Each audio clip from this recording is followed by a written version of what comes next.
감사하신 주님, 오늘 밤에도 말씀을 통해서 우리 심령을 찾아와 주심으로 하나님으로 가득 채워지는 은혜가 있게 해 주시옵소서. 예수 그리스도 이름으로 기도합니다. 아멘. 오늘 주신 말씀을 찾아서 교독으로 봉독하도록 하겠습니다. 신약 성경 요한복음 4장 16절로 26절의 말씀입니다. 요한복음 4장 16절로 26절의 말씀을 읽을 때에 교독으로 읽겠습니다. 제가 먼저 요한복음 4장 16절을 읽겠습니다. 이르시되 가서 네 남편을 불러오라.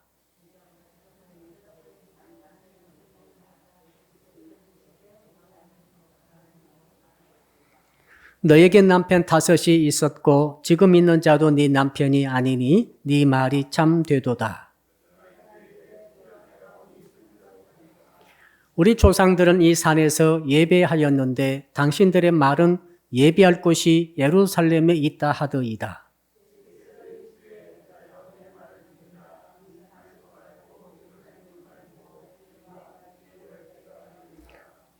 너희는 알지 못하는 것을 예배하고 우리는 아는 것을 예배하노니 이는 구원이 유대인에게서 남이라.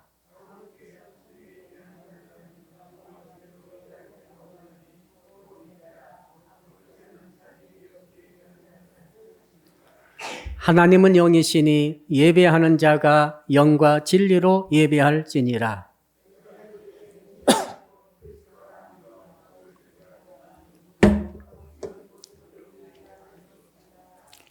26절을 같이 읽겠습니다. 예수께서 이르시되 네게 말하는 네가 내가 그라 하시니라. 아멘. 오늘 본문의 말씀의 제목 우리 같이 한번 따라하겠습니다. 영과 진리로 예배하는 신앙을 가집시다. 우리 옆에 분 인사할까요? 하나님을 반드시 만나고 보아야 합니다. 인생으로 태어나서 인생으로 살아갈 때에 진실한 복은 하나님을 만나느냐에 달려 있습니다. 사람들은 사람 만나는 복이 있어야 된다라고 말하죠. 사람을 잘 만나야 그 사람이 복된 인생을 살게 되느냐 그렇지 않느냐가 그렇게 결정된다고 말합니다마는 그 사람을 잘 만나게 만들어버리는 모든 권세는 하나님께 있습니다. 그래서 하나님을 제대로 만나면은 사람 만나는 복도 따라오는 것이죠. 그러나 하나님을 제대로 만나지 못하면은 자기가 피조물인데 자기가 그냥 태어난 게 아니고 그냥 나타난 게 아니라 전 창조주 하나님에 의해서 만들어진 피조물임에도 불구하고 자기가 피조물인 것도 모르고 살아가면서 어떻게 복된 삶을 살 수 있겠습니까? 모든 물건, 이 컵도 말이죠. 마이크도 말이죠. 모든 시설도 말이죠. 만든 사람이 있습니다. 이 만든 사람, 사람이 이걸 만들 때는 그 창조자, 그 지은이가 이제 사용 설명서를 덧붙여 놓죠. 그러면은 모든 물건은 만든 사람의 사용 설명서에 따라서 살아가고 이용되어지고 운용될 때에 가장 가치가 있고 가장 좋은 결과가 빚어지는 줄로 믿습니다. 사람도 마찬가지죠. 우리가 그냥 내가 스스로 태어나서 이 땅에 나온 사람 하나도 없어요. 여러분 중에서 내가 계획을 가지고 내가 이 땅에 태어나야 되겠다. 몇 년, 몇 월, 며칠에 태어나서 어떻게 살아야 되겠다고 계획 세우고 태어나신 분 계십니까? 한 분도 안 계세요. 세상에 태어나서 살다 보니까 내가 세상에 태어난 사람이란 것을 알게 됐습니다. 확실하죠? 계획 세우고 태어난 사람 없죠? 그러니까 여러분 이것 한 가지만 따져보아도 우리는 피조물이죠. 누군가가 우리를 만들었고 그 만드신 분이 하나님이시고 그 하나님께서 우리 세상에 보내셨고 하나님께서 세상에 보내실 때는 확실한 목적과 의도를 가지고 계획을 가지고 이 땅에 보내셨다 이것이죠. 이것을 알 때에 우리는 이 땅에 살 때 의미가 있고 가치 있으며 복된 삶을 살게 되는 줄로 믿습니다. 그러므로 사람은 말이죠. 너나 할 것 없이 하나님을 제대로 만나야만이 복을 누리고 구원을 얻게 되는 줄로 믿습니다. 다시 한번 따라합시다. 하나님은 꼭 만나고 보아야 합니다. 그러면 하나님을 어떻게 만납니까? 성경이 기록하고 있죠. 성경의 주제가 그거 아닙니까? 피조물된 인간들은 자기가 피조물 된 줄도 모르고 있어요. 그런데 성경 보면서 비로소 알게 되었습니다. 아, 우리가 피조물이구나. 우리 만드신 분이 하나님이시구나. 그럼 우리는 어떻게 살아야 될 것인가? 자, 그러니까 성경이 뭐냐면은 하나님을 만나는 방법을 써놓은 책이 성경입니다. 그게 뭡니까? 예배 아닙니까? 예배가 뭐냐면은 하나님을 만나는 방식이에요. 성경에 제시하시는 방식. 하나님을 어떻게 만납니까? 전지하시고 전능하시고 절대자이시고 창조자이시고 우리는 이렇게 미미한 피조물에 불과함에도 불구하고 광대하신 하나님을 어떻게 우리가 만납니까? 불가능하죠.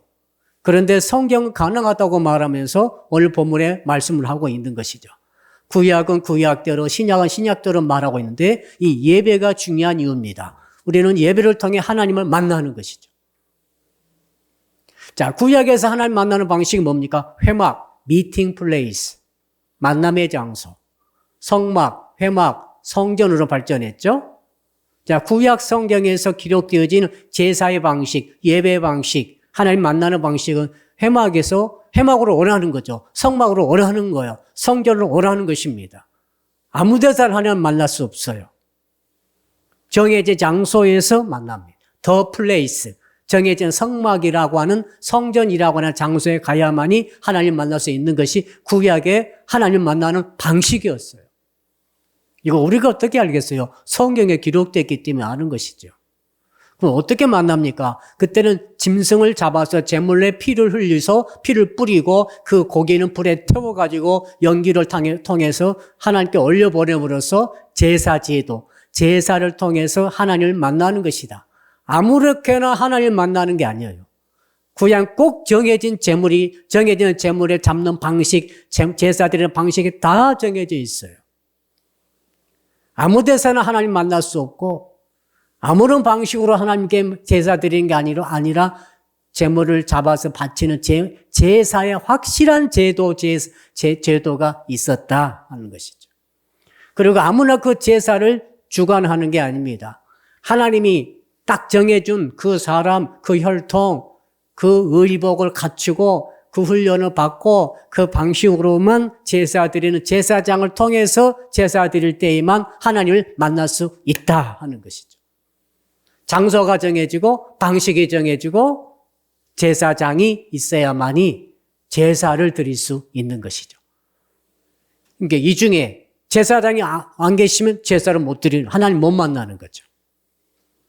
성전에 못 가고 성막에 못 가면 하나님 못 만나는 거죠.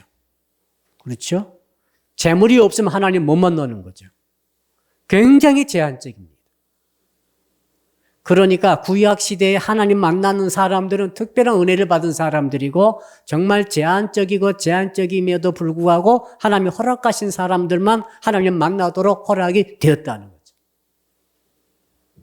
자, 오늘은 지금 우리는 이제 신약시대에 살고 있습니다. 오늘 본문은 예수께서 이제는 이러한 구약의 하나님 만나는 방식의 제사를 통한 예배 방식을 통해 하나님 만나는데 이 방식을 완전히 혁명적으로 바꿔버리고 재해석하고 소개한 내용이죠. 하나님 만나는 방식이 바꿔졌다. 언제부터? 예수 그리스도를 통해서. 오늘 그 방식의 소개가 나오는 거죠. 굉장히 중요하죠. 그러니까. 왜? 성경 전체 주제가 구약에서 신약으로 확 바뀌는, 우주적으로 바뀌어버리는 것이지, 이제.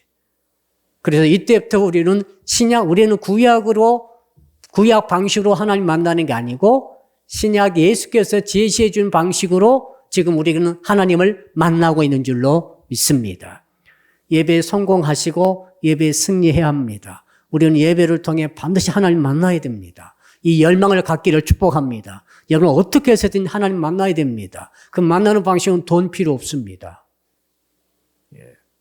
무슨 성지순례 갈 필요도 없어요. 무슨 특별한 뭐 대가도 필요 없어요. 오늘 예수께서 하신 말씀이 그야말로 복음입니다. 예수께서 제시해 주시는 예배 방식이 그야말로 복음이고 왜 모든 이방인들조차 이것을 대환영하고 있는지, 그리고 얼마나 위대한 하나님과 만남이 이루어지는지 오늘 말씀을 통해 다시 한번 예배의 관을 정립하시는 저와 여러분 되시기를 축복합니다. 자, 그렇다면은 한번 따라할까요? 우리에게 왜 예배가 필요합니까? 자, 오늘 16절 보니까 갑자기 예수님께서 그 여인에게 수가성 여인, 사마리아 수가성 여인에게 물길로 온 여인에게 물을 달라고 하다가 갑자기 말을 바꾸시면서 뭐라고 하시는가 하면 네 남편을 데려오라 이렇게 말합니다. 이 여성이 당황했어요. 현재 남편이 없거든요. 근데 남자랑 같이 살고 있습니다. 그래서 머리가 복잡해지면서 당황하고 있을 때 바로 또 다시 주께서 말씀하십니다. 그 여성이 뭐라고 대답하는가 하면은 지금 아주 정직하게 말하죠. 남편이 아닙니다. 자, 거기 17절 보니까 뭐라고 하시는가 하면은 여자가 이렇게 대답했죠. 나는 남편이 없습니다. 그러니까 예수께서 야, 네 말이 맞다. 그러면서 예수께서 이제 누구도 알지 못할 수 있는 개인적인 사생활의 비밀을 드러내시죠. 이런 경험이, 이런 적이 있으셨어요. 뭐라고 하시는가 하면은 우리 한번 같이 읽어볼까요? 18절 읽어봅시다. 시작. 너에게 남편 5이 있었고 지금 있는 자도 네 남편의 아니니 네 말이 참되도다. 남편이 5명이 있었다. 과거에 있었고 지금 6번째 남자인데 6번째 남자인지는 몰라요. 7번째일 수도 있고 8번째일 수도 있고 그러나 남편은 5이 있었고 남편이 어디로 가는지 죽은지 그건 모르겠어요. 아무튼 지나갔는데 6번째 지금 남편도 아니고 남자와 살고 있는데 지금은 남편이 아니다. 동거하고 있다 그냥. 그 내용이 되겠습니다. 그러면서 주께서 야, 네 말이 참되다라고 정직성을 인정해 주시죠. 자, 그러니까 이 말을 듣자마자 지금까지는 왜 물을 달라 하느냐, 당신이 유대 남자로서 어떻게 이 사마리아 여자에게 물을 다 달라 하느냐, 막 이런 이야기 하면서 야곱의 의문을 자기는 막 자랑스럽게 말하는데 주께서 야, 네가 내가 누군 줄 알았다는 네가 나에게 물을 구했을 것이다. 네가 주는 물을 먹는 자는 다시 목마르려니와 내가 주는 물을 먹는 자는 영원히 목마르지 아니하리라. 막 이런 이야기 하다가 갑자기 남편 이야기로 올라와서 이제는 보니까 자기의 모든 비밀을 다 알고 있습니다. 지금 살고 있는 사람이 자기 남편이 아니고 그냥 남자라고 하는 것을 그 남자와 자기와 최측근만 알고 있어요. 아무도 몰라요. 그리고 정확하게 지금까지 살았던 남편의 숫자가 5명이라는 것을 누가 알겠어요? 이건 정말 이 남자도 모를 수 있어요. 자기만 아는 거지. 개인의 긴 스토리, 그 숨겨진 스토리를 누가 말하겠습니까? 그런데 이걸 정확하게 숫자로 맞추고 지금은 형편을 그대로 알아맞추는 이분 보니까 보통 분이 아니어서 바로 호칭이 바뀌죠. 주요라고 호칭이 바뀝니다. 그 전에는 뭐라고 했겠어요? 이보시오. 이렇게 했을 거예요. 바로 주요로 바뀌면서 최고 존칭이죠. 남자에 대한 최고 존칭, 주요로 바뀌면서 뭐라고 하시는가 하면은 이제 본이 선지자로서이다. 하나님과 가까이 계시고 하나님의 말씀을 선포해 주는 그런 선지자임에 틀림이 없습니다. 이렇게 이제 말을 바꾸면서 그러자마자 이제 본론에 들어가죠. 여성이 먼저 들어갑니다. 그 본론이 뭡니까? 예배를 물어보는 거죠. 여러분, 거기, 자, 20절 같이 읽어봅시다. 시작. 우리 조상들은 이 산에서 예배하였는데 당신들의 말은 예배할 곳이 예루살렘에 있다 하더이다.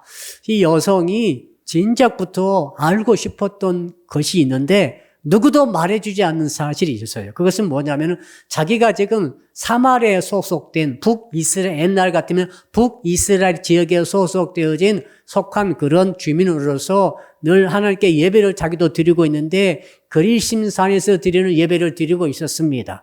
이것은 우리 역사를 좀 알면 되겠죠. 원래 이스라엘은 솔로몬까지는 한 나라였죠. 통일 왕국이었죠. 근데 솔로몬이 죽으면서 솔로몬 아들 르호보암이 왕이 되면서 북이스라엘에 반란을 일으킵니다. 여로보암이 반란의 수교가 돼가지고 10개 지파를 거느리고 북이스라엘로 독립을 시켜버리죠. 반란이죠. 그리고 남쪽은 이제 유다와 베냐민 지파만 두 지파로만 구성되던 남유다가 일어나죠. 그러면서 이 북 사람들이 이제 그러나 함께 여호와를 믿었던 사람들이기 때문에 예배를 드려야 되는데 제사를 드려야 되는데 그때는 성전이 예루살렘에 있었지 않습니까? 전국에 하나밖에 없었어요. 그러니까 예배를 드리려면 전부 다 북이스라엘 사람들도 전부 적국같이 이제 갈라진 남유다를 국경을 통과해가지고 적의 수도 에르산까지 가가지고 거기에 가장 깊숙한 곳인 성전에 들어가서 그곳에서 예배를 드리고 다시 북이스라엘 국경을 넘어와야 되는 이런 게 우여곡절이 있으니까 북이스라엘의 정치 지도자들이 이래서는 안 되겠다. 민심을 잡아야 되겠다 해가지고 이제는 북쪽에다가 성전을 짓지요. 나중에는 짓게 되죠.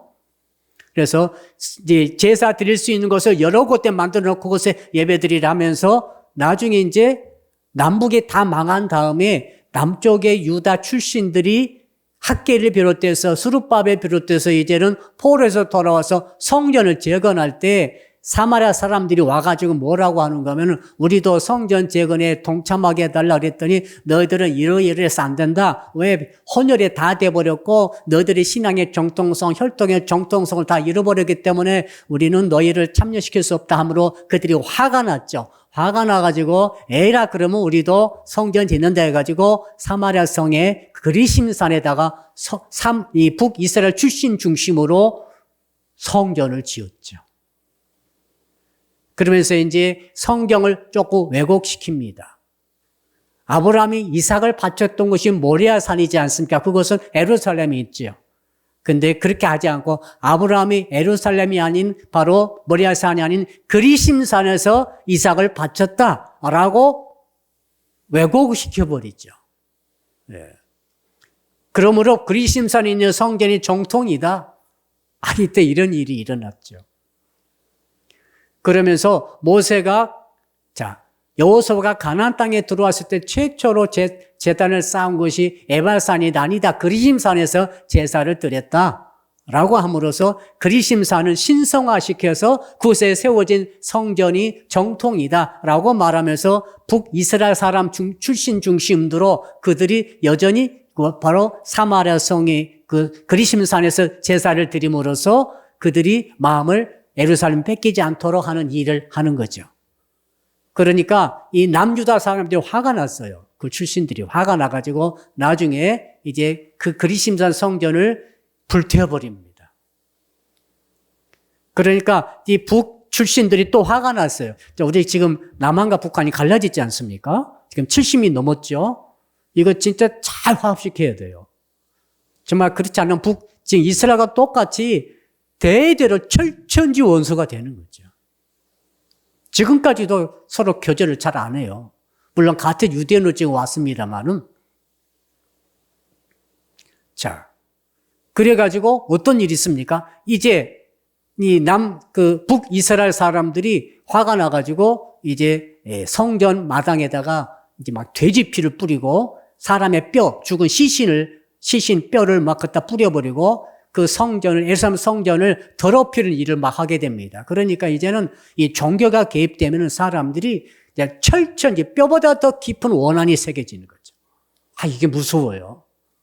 이 뼛속 깊이 원한 감정이 새겨져 가지고 그때부터 사마리아 출신 중심의 사람들과 유대인들과는 완전히 원수가 되는 것이죠. 지금도 예배를 같이 안 드리죠. 지금도 사마리아 산 사람들은 지금도 그 양을 잡아가지고 제사를 드리더라고요. 2000년 지난 지금도. 자, 이런 환경 속에서 지금 이 수가성 여인의 마음속에 뭐가 있겠지? 이런 일이 다 역사 속에 있었던 것을 알고 있습니다. 그래서 가장 궁금한 건 진짜 하나님 계시다면은 그리심산에서 드리는 예배가 진짜입니까? 예루살렘 성전에서 드리는 예배가 진짜입니까? 이것을 알고 싶었던 거예요. 평소에 궁금했겠죠. 그리고 또 한 가지는 자기가 평생토록 아마도 그리심산 예배를 드려왔는데 이 예배가 진짜인지 자꾸 확신이 없는 거죠. 예배를 드리되 예배에 하나님이 임재하심의 경험을 못한 거예요. 사람이 하나님 만나지 못하게 되면 어떤 일이 있습니까? 문제 해결이 안 돼요. 자, 그러니까 지금 이 수가성 여인의 문제는 5남편, 6번째 남자랑 살고 있는 것처럼 보이지만 실제로는 뭡니까? 실질적으로는 하나님을 만나지 못한 거죠. 그렇죠? 이 문제가 지금 우리에게 아주 중요한 지금 교훈을 주고 있습니다. 우리는 지금 세상에 일어나고 있는 나의 현실적인 문제가 이것만 해결되면 다 해결될 것처럼 생각하지만 그렇지 않습니다. 그게 아니라 순서가 바뀌었어요. 여러분들이 지금 예배드리고 있지 않습니까? 우리가 계속 예배드리고 있지 않습니까? 이거 누구도 부인 못하지요. 우리도 지금 수십 년간 예배드리고 있어요. 그런데 이 예배를 드리면서 내가 진정 하나님을 만났다고 한다면은 나의 이 현실적인 문제에 대한 해답도 하나님께서 주셨을 것 아닙니까? 만약 이 수가성 여인이 진실로 어디서 예배드렸던 하나님을 만났다는 이 만남의 경험이 있었다고 한다면은 그 6번째 남자랑 살고 있는 이 문제, 한낮에 물을 기르러 나올 수밖에 없는 이 엄청나게 고독하고 외로우며 정말 소외당하면서도 죄책감을 벗어날 수 없는 이 많은 문제들, 그리고 한 남자로서 살 수 없고 계속 남자가 바뀌어질 수밖에 없는 이런 처절한 환경, 이런 문제, 누구도 해결해 줄 수 없는 이 문제에 대한 해답은 하나님은 아시겠지 않습니까? 하나님을 진정으로 만났다고 한다면 해결돼야 될 이 문제가 해결이 안 되고 오늘 여기까지 온 것이죠. 우리 예수님은 그걸 모든 걸 아시고 이 수가성 외로운 이 여인, 문제 해결하지 못한 여인, 계속 예배를 드렸음에도 하나님을 만나지 못한 진정한 예배가 뭔지를 몰랐던 이 여인을 불쌍히 여기셔서 지금 만나러 오셔서 이 예배에 대한 대화까지 이끌어 주신 줄로 믿습니다. 예수님은 수만 명, 지난번 설교 때도 2만 명에 해당한 이 사람들을 먹이는 우리 오병이어의 기적을 우리가 생각을 했었는데 그렇게 수만 명이 모이는 집회도 했습니다만은 단 한 사람 찾아서 수십 킬로를 걸어서 이렇게 대화하면서 장시간 대화하면서 하나님의 말씀을 전하는 이런 일도 있어요. 신기하지 않습니까? 예. 그래서 우리는 반드시 예배를 통해 하나님을 꼭 만나야 할 줄로 믿습니다. 그래야만이 내 영혼의 문제가 해결되면서 내 인생의 실질적인 문제에 대한 해답을 하나님의 솔루션이죠, 이게. 그 해답을 얻게 되는 줄로 믿습니다. 그러니 수가성 여인은 그거죠. 내가 평생 예배했는데 왜 내 문제가 해결이 안 됩니까? 왜 나는 하나님의 임재를 경험하지 못하고 있는 것입니까? 여기에다 목마름이 있던 거죠. 이 목마름은 얼마나 컸던지 우리 주님이 다 그걸 느끼시고 오신 거죠. 그렇죠? 이 여인은 굉장히 목마른 여인이에요. 이렇게 하나님을 지극정성으로 예배 드렸음에도 불구하고 왜 나는 하나님을 임재를 경험하지 못하고 왜 내 문제는 해결이 안 되는 것인가? 그러니까 더욱더 하나님께 갈급하고 목마르고 배가 고픈 그것이 저 멀리까지 예수님까지 전달이 된 것 같아요. 주님이 그래서 먼 길을 마다하고 사마리아 성을 정통으로 뚫고 들어와서 낮 12시에 우물가에서 한 여성과 1:1 독대를 해가지고 이 진리의 말씀 바로 뭡니까? 영과 진리로 예배하라는 거죠. 한번 따라합시다. 영과 진리로 예배하는 신앙을 가집시다. 자, 그렇다면 우리는 어떻게 하나님을 만나는 예배를 드릴 수 있을 것인가? 그것을 한번 오늘 밤에 같이 생각해 봅시다. 21절 같이 읽어볼까요? 21절입니다. 시작. 예수께서 이르시되 여자여 내 말을 믿으라. 이 산에서도 말고 예루살렘에서도 말고 너희가 아버지께 예배할 때가 이르리라. 첫째, 내 말을 믿으라. 따라합시다. 내 말을 믿으라. 예배는 예배 드리기 전에 하나님을 믿어야 돼요. 우리가 지금 예배 드리지 않습니까? 수요 기도에도 일종의 예배죠, 지금. 방식이 다르지 예배입니다. 하나님 만나기 위해서 나오셨지 않습니까? 이 모든 종류의 하나님 만나는 예배는 그 전제가 뭐냐면 믿음이 전제예요. 믿음이 있어야 하나님을 만나는 거지. 믿음이 없이 예배가 성립이 안 돼요. 일단 예배에 와서 내가 예배에 왔다는 것은 예배에 하나님의 임재를 믿는 거죠.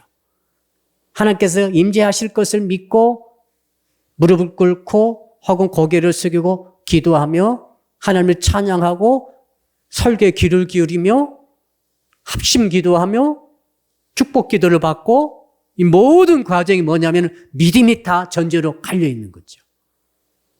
그러면 여러분들이 예배 자리에 왔는데 내 믿음이 온전치 못하고 내 믿음이 흔들리고 내 믿음이 흐릿흐릿해지고 내 믿음이 부슬부슬거리고 약해지고 이런 것을 여러분 용납하지 않아야 됩니다. 바로 회개하고 믿음을 회복시키는 가운데 예배에 들어오기를 주 이름으로 축복합니다. 전제가 예배니까 찬양하기 전에 예배 믿음을 가지고 찬양을 올리는 거죠. 가사 한 절 한 절에.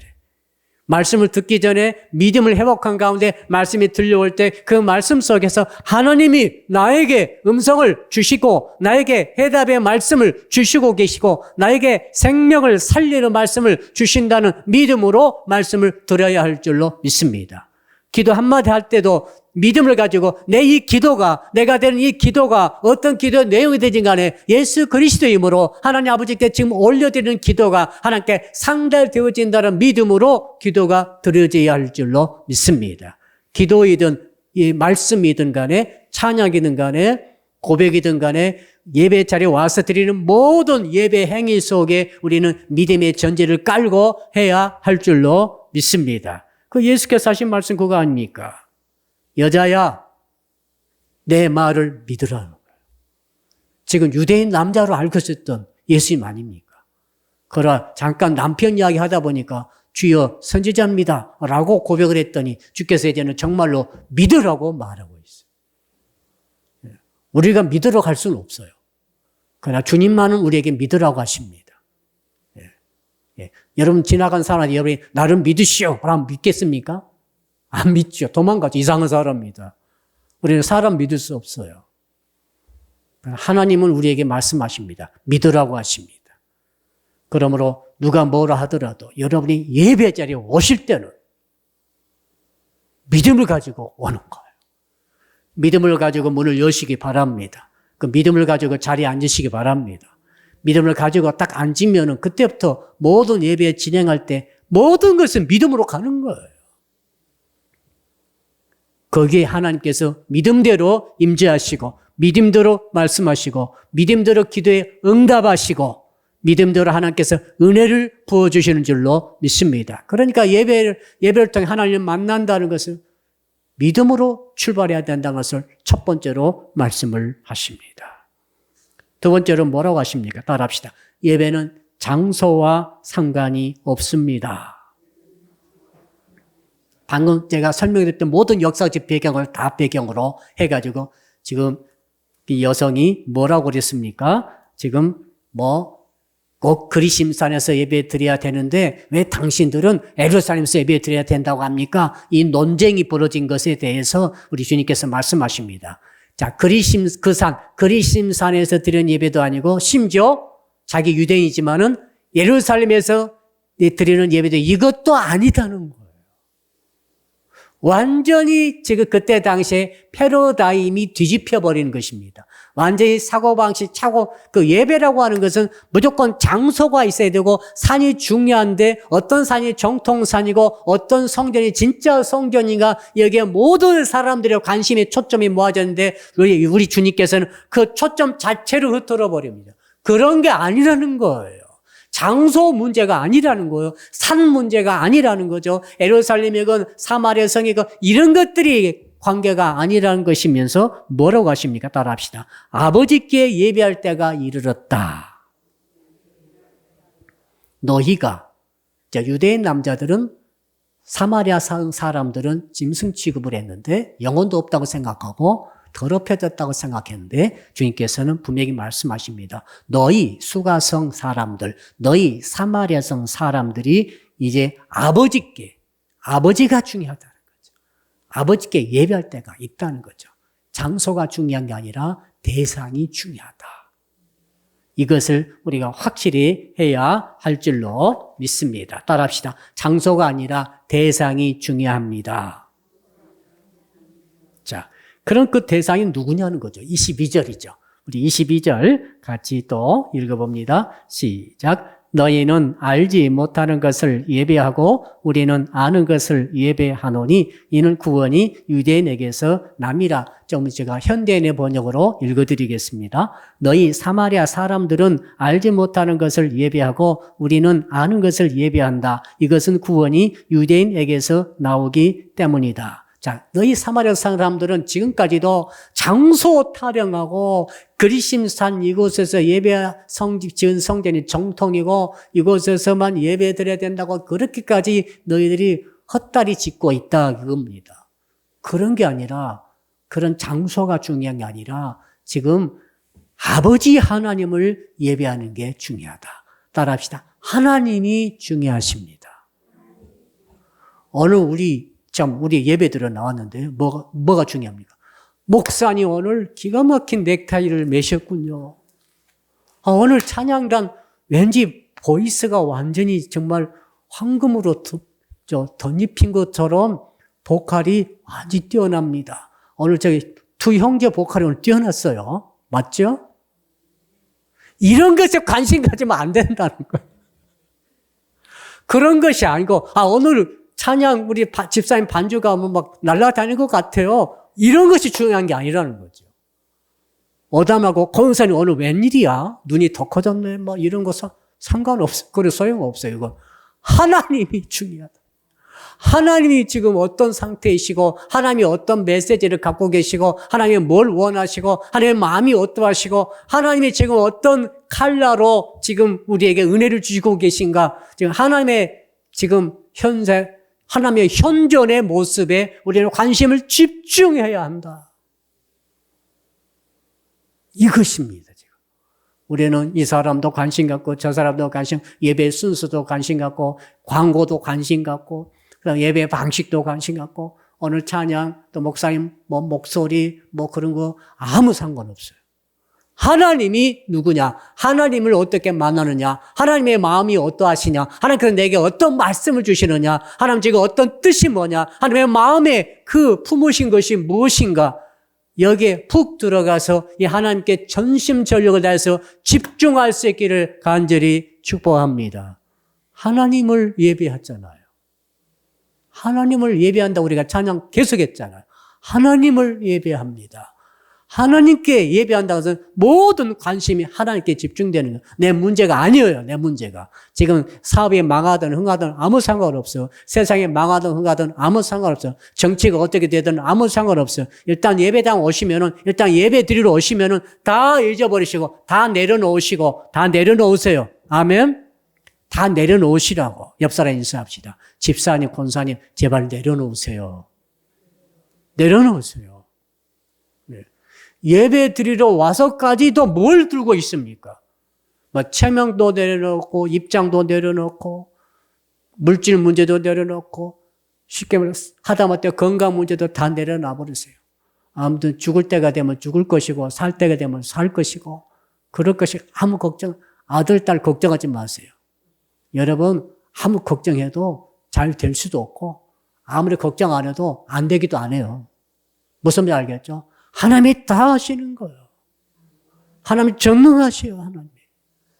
내가 밤새 걱정하십니까? 이 바보야. 그렇게 하지 말라고 저는 부탁드리고 싶어요. 제가 해봤더니 밤새 잠 못 자고 걱정했더니 얼굴만 쑥 빠지고 아무튼 컨디션만 나빠지고 그 감기만 더 걸리고 좋은 거 하나도 없어요. 아무튼 그 예배 때 나온다는 것은 다 잊어버리고 오직 하나님을 붙잡는 거예요. 오직 하나님 만나는 거예요. 하나님의 모든 것 중에 모든 거예요, 지금. 지금 그 말씀 아닙니까? 야, 너희들은 지금 모르는 것을 예배한다. 장소 붙잡고 늘어지고, 성전 붙잡고 늘어지고 이 방식 저 방식 붙잡고 늘어지고 우리는 그게 예수께서 하신 말씀이 우리는 하나님을 아시는 분 뭡니까? 하나님 우리는 예배한다. 이렇게 핵심을 말해주고 있습니다.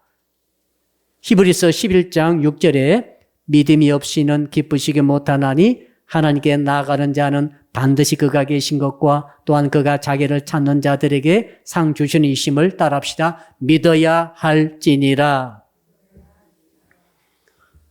그러니까 예배 때 오시면은 우리가 쉼을 누리게 되는 거죠. 하나님이 내 모든 것이 돼버리면은 예배당 오기 전에는, 예배 드리기 전에는 이런 문제, 저런 문제, 이런 감정, 사업하시면 이 사람에게 당하고 저 사람에게 당하고 얼마나 인간들이 참 여러분을 괴롭힙니까? 옆 사람 인사합시다. 오늘 어떤 인간이 당신을 괴롭혔습니까?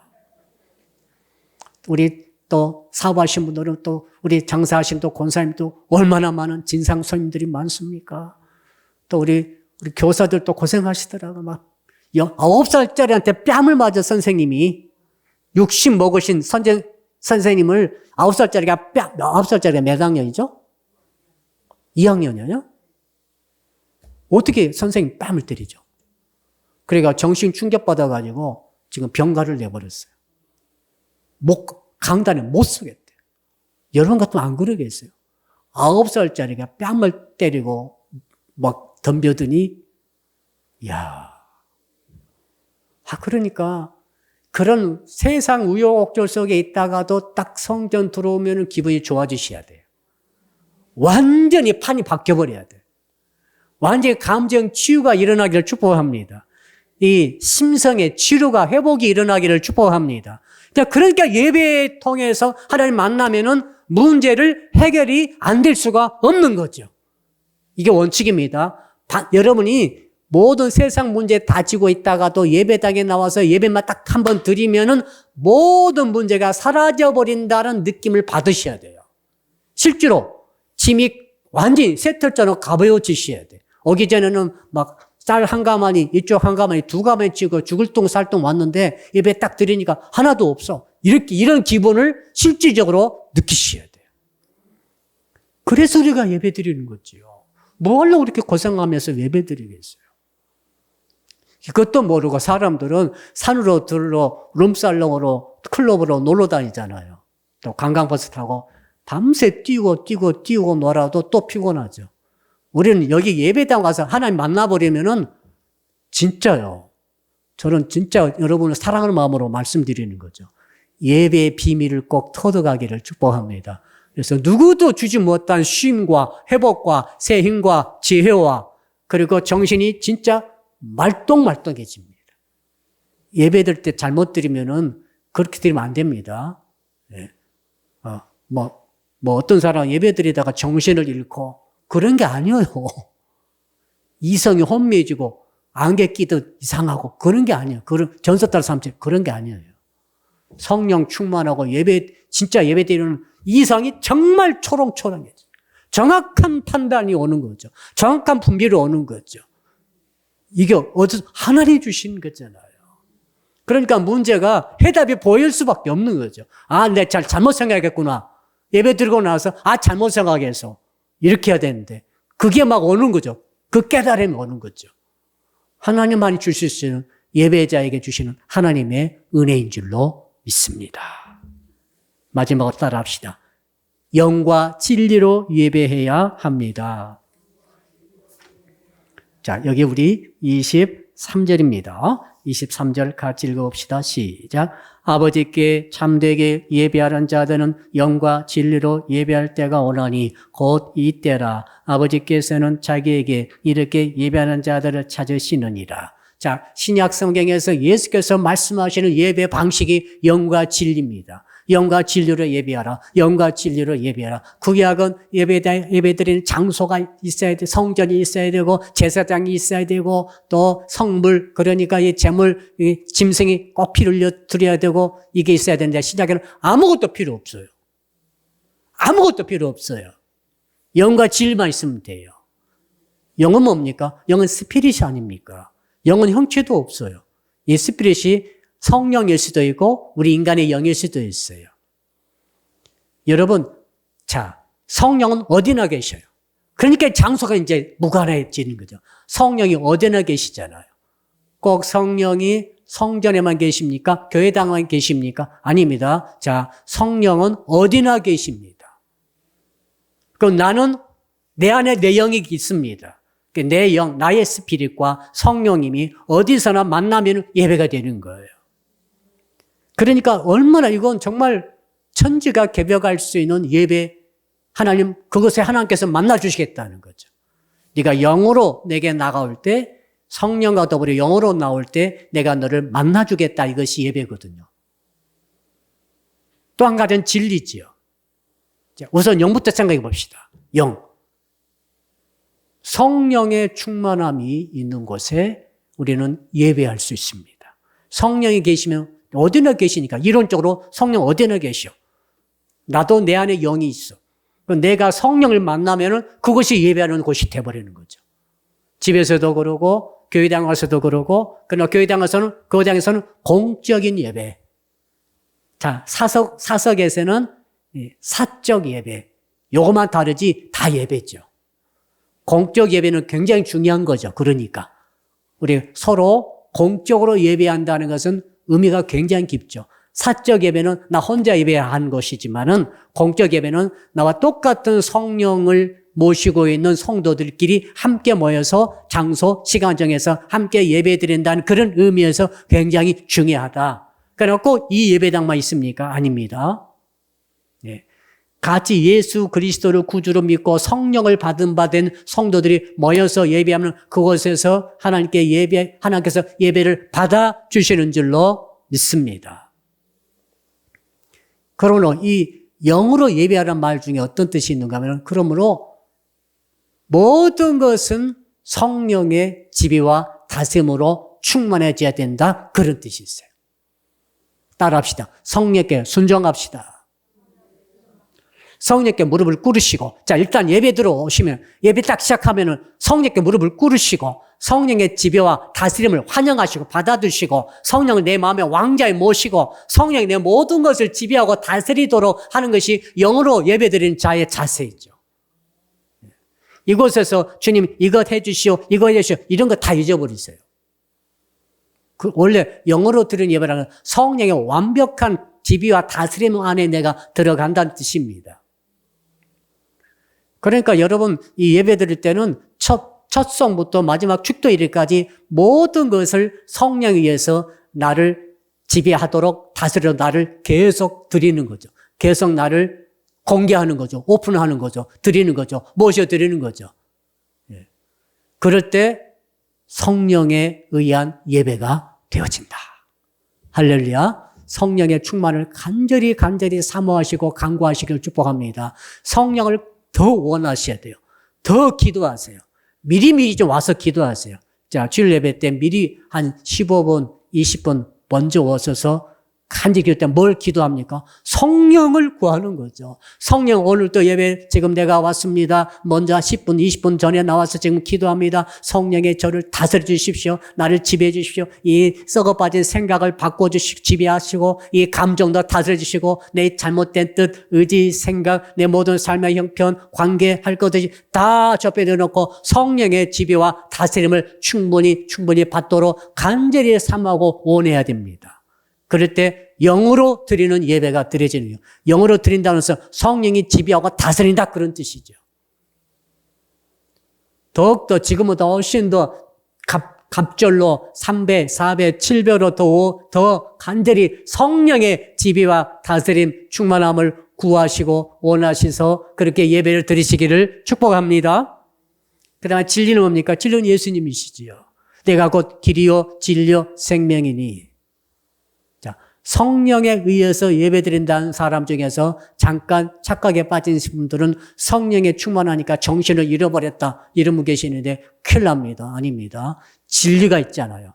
진리는 뚜렷한 이성으로 하나님의 말씀, 예수님의 십자가를 통한 대속의 그 진리, 예수 그리스도가 내 주인이시고 주가 되신다는, 창조주가 되신다는 진리, 성경 말씀 한마디 한마디를 뚜렷이 기억하면서 그 말씀의 의미를 되새기면서 그 말씀의 의미에 모든 것을 내가 걸 수 있는 이런 진리의 거룩한 지식으로 충만해지는 거, 이 두 가지가 함께 가는 거죠. 영과 진리가 함께 가는 거죠.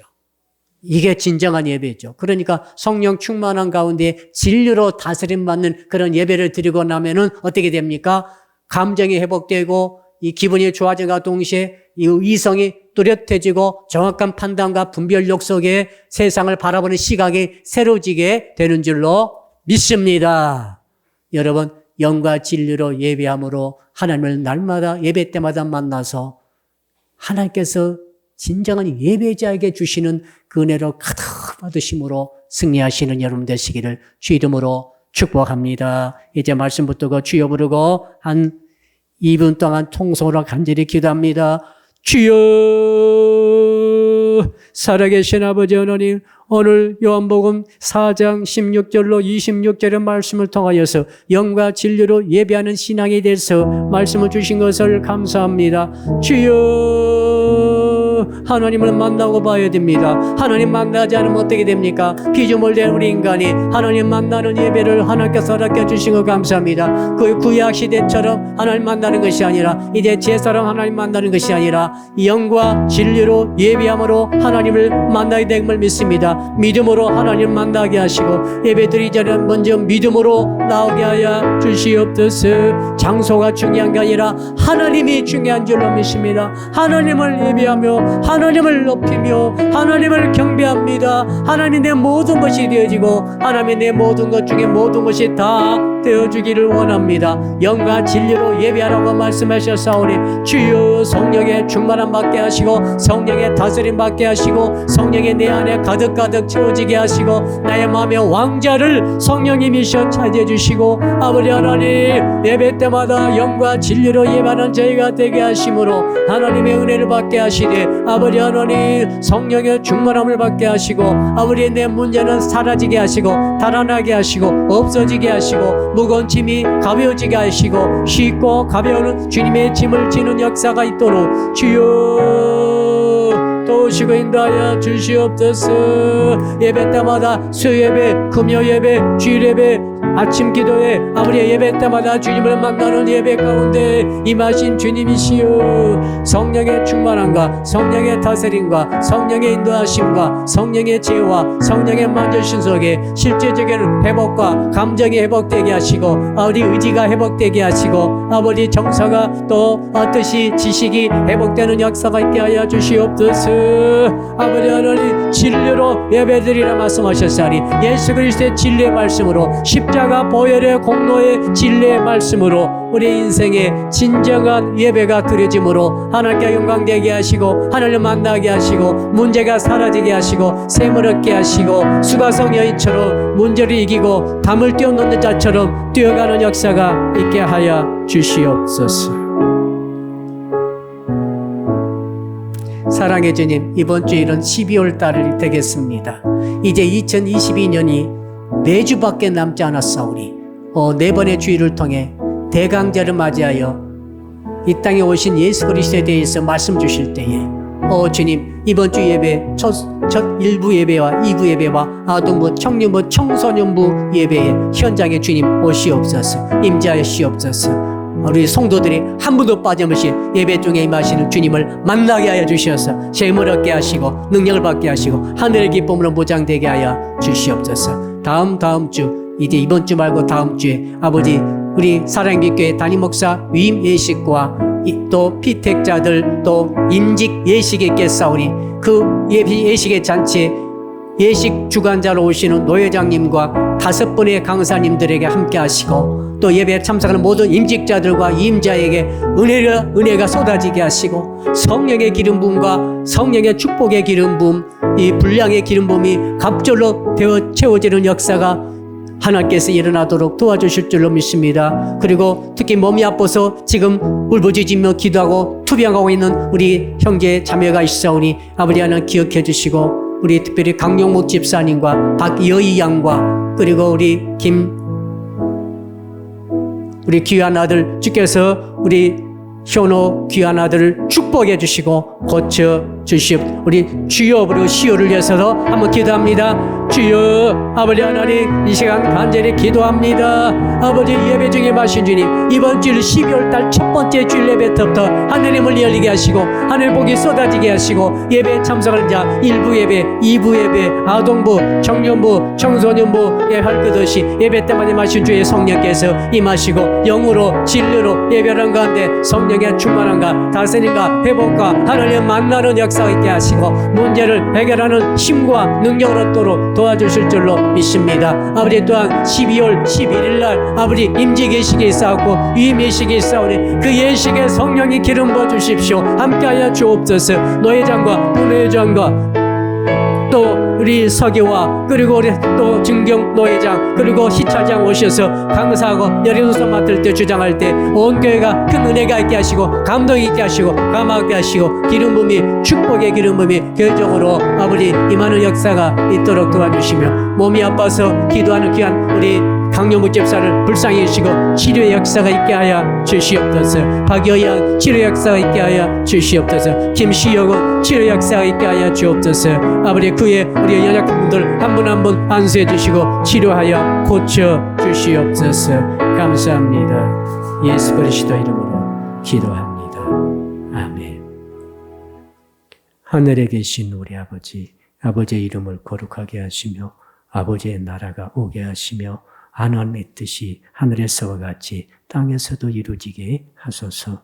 오늘 우리에게 일용할 양식을 주시고 우리가 우리에게 잘못한 사람을 용서하여 준 것 같이 우리 죄를 용서하여 주시고 우리를 시험에 빠지지 않게 하시고 악에서 구하소서. 나라와 권능과 영광이 영원히 아버지의 것입니다.